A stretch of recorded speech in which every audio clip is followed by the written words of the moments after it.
বিএনপির ভারপ্রাপ্ত চেয়ারম্যান তারেক রহমান কি শিগগিরই দেশে আসছেন? আজকেই একটি জাতীয় দৈনিকের খবরে বলা হলো যে রাজধানী গুলশান অ্যাভিনিউয়ের ১৯৬ নম্বর বাড়িটি পুরোপুরি প্রস্তুত। অর্থাৎ তারেক রহমান এসে এই বাড়িতেই থাকবেন এরকম খবরে বলা হচ্ছে এবং বাড়ির যে বর্ণনা আমরা গণমাধ্যমে পাচ্ছি সেটি হলো ৩ bed, drawing, dining, living room, swimming pool অর্থাৎ আধুনিক সুযোগ সুবিধা একটা বাড়িতে যা থাকার কথা তা সবই এখানে আছে এবং এই বাড়িটি বিচারপতি আব্দুস সাত্তার রাষ্ট্রপতি থাকা অবস্থায় বিএনপির চেয়ারপারসন খালেদা জিয়ার নামে বরাদ্দ দিয়েছিলেন। এতদিন বাড়িটি তার মালিকানায় থাকলেও নানা কারণেই এটি ওই অর্থে তার দখলে ছিল না। তার কারণ হলো যে এই বাড়িটির নাম জারি করা ছিল না। আমরা জানি যে গত ৫ই আগস্ট অন্তর্বর্তী সরকার গঠন হওয়ার পরে নানা রকমের যে পরিবর্তন হচ্ছে তার অংশ হিসেবে আমরা দেখলাম যে সম্প্রতি এই বাড়ির নাম জারির কাগজটি স্বয়ং গণপূর্ত উপদেষ্টা বিএনপি চেয়ারপারসন খালেদা জিয়ার হাতে পৌঁছে দিয়েছেন। ফলে এটিও একটি সংকেত যে এই বাড়িটি তাহলে পুরোপুরি এখন জিয়া পরিবারের বা খালেদা জিয়ার মালিকানায় চলে গেল, আনুষ্ঠানিকভাবে প্রস্তুত করা হলো। এবং এই বাড়িতে এতদিন যিনি ভাড়া ছিলেন একটি মাল্টিন্যাশনাল কোম্পানির সিইও, তিনিও কয়েক মাস আগে বাড়িটি ছেড়ে দিয়েছেন। সব মিলিয়ে এখন বোঝাই যাচ্ছে যে বাড়িটি প্রস্তুত করা হচ্ছে নিশ্চয়ই বিশেষ কারো জন্য এবং গণমাধ্যমের খবরে যেটি বলা হচ্ছে যে তারেক রহমানই হয়তো শিগগিরই আসছেন। তারেক রহমান কেন দেশে ফিরছেন না এই নিয়ে তর্ক অনেক দিনের এই কারণে যে অনেকের প্রত্যাশা ছিল বা অনেকের ধারণা ছিল এরকম যে ৫ই আগস্টের রাজনৈতিক পট পরিবর্তনের পরের দিনই হয়তো তারেক রহমান দেশে ফিরে আসবেন, বিমানবন্দরে লাখ লাখ মানুষ তাকে স্বাগত জানাবে। কিন্তু তারপরেও কিন্তু ১০ মাস অতিবাহিত হয়ে গেল, এর মধ্যেও তারেক রহমান আসছেন না। তার আইনজীবীরা বারবার বলেছেন যে তারেক রহমানের নামে যেসব মামলা ছিল সেগুলো এখন আর ওই অর্থে কোনো মামলা নেই, ফলে আইনগত কোনো ঝামেলা জটিলতা তার নেই তার দেশে ফিরতে।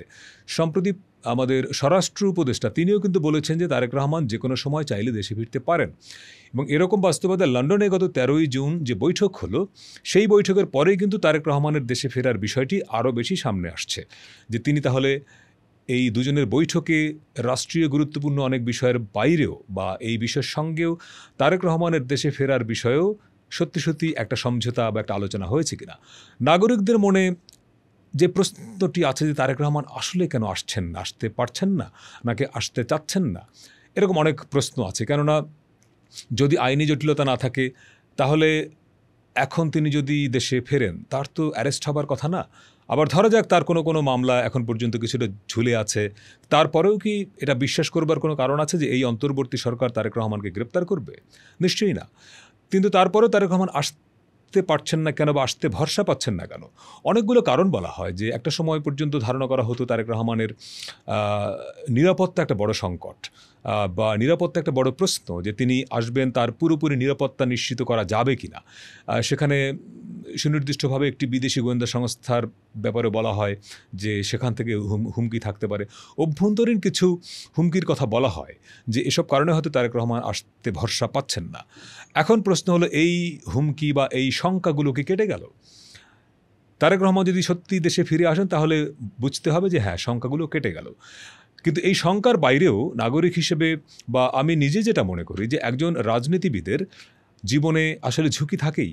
তাকে তো এই জেলের যাওয়ার ঝুঁকি, পুলিশের মার খাওয়ার ঝুঁকি, ইভেন অ্যাসাসিনেটেড হওয়ার ঝুঁকি, এটা তো থাকে একজন পলিটিশিয়ানের এবং সেই ঝুঁকি নিয়েই তাকে প্রতিনিয়ত রাজনীতি করতে হয়। এখন কোথাও গেলে আমার ঝুঁকি আছে, জেলে যেতে পারি, পুলিশের হাতে গ্রেপ্তার হতে পারি, তাহলে তো আসলে রাজনীতিটা আমার জন্য না। তার মানে তারেক রহমান এখন যদি ফিরে আসেন দেশে এটা তার দলের জন্য একটা বড় কাজ হবে, কেননা তিনি লন্ডনে বসে দল চালাচ্ছেন। বিএনপি চেয়ারপারসন খালেদা জিয়া হলেও কার্যত দলের চেয়ারপারসন তারেক রহমানই। ফলে তার দেশে আসাটা দলের নেতাকর্মীদের জন্য যেমন প্রয়োজন, তেমনি আগামী ফেব্রুয়ারিতে নির্বাচন হবে বলে যে একটা সমঝোতায় পৌঁছানো গেছে, যদিও শর্ত সাপেক্ষ, এটিকে এগিয়ে নেওয়ার জন্য তারেক রহমানের ফিজিক্যালি দেশে থাকাটা খুব জরুরি।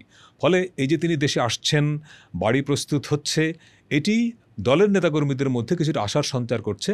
কিন্তু আমরা যেটা মনে করি যে পরিবর্তনের মধ্য দিয়ে দেশটা যাচ্ছে গত ১০ মাস ধরে, এখন পর্যন্ত বিভিন্ন খাতে যে বিশৃঙ্খলা, অস্থিরতা, নাগরিকদের মনে নিরাপত্তাহীনতার যে বোধ, সব কিছু দূর করতে গেলে একটা রাজনৈতিক পরিবর্তন খুব জরুরি। একটা নির্বাচিত সরকারের হাতে ক্ষমতা হস্তান্তরের আসলে কোনো বিকল্প নেই, সেটি দ্রুত হওয়া দরকার।